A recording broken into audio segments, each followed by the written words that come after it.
President Tsai Ing-wen recently paid a visit to Yilan to support a legislative candidate she is mentoring. But as her presidential term comes to an end, it's not only Taiwanese voters who are thinking about her influence and legacy. A French journalist has published a book that offers praise of Tsai's 8 years in office. The journalist Arnaud Vaulerin also commented on the three presidential candidates, saying Hou Yu-ih was a traditional KMT candidate who lacked innovation and that the TPP's Wen-je started out well but lost support after he began talks with the KMT on an alliance. He also criticized DPP presidential candidate Lai Ching-te for rhetoric that's a bit bland, but added Lai's running mate Hsiao Bi-khim could help pull in votes from younger people.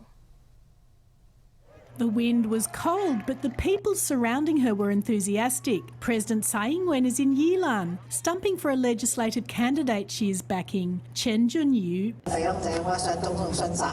Everyone knows that I ran for president 3 times, but didn't get elected the first time around. However, my good friends in Yilan like me very much. Although I didn't win in 2012, I got a majority of votes in Yilan. President Tsai is finishing the end of her 8-year rule by getting out and urging people to vote. Now that her 8 years in office are up, an international journalist had a few words of praise for Tsai. When I first came to Taiwan in 2015, Tsai Ing-wen was still a presidential candidate and was campaigning. At that time, the foreign media rarely discussed Taiwan. 8 years later, we know that there is a democratic country opposite China. We've seen how Taiwan has risen on the international stage. A witness to Taiwan's rise in the international community, this journalist from the French publication Libération gives President Tsai a positive evaluation, along with in-depth observations of the three presidential candidates. I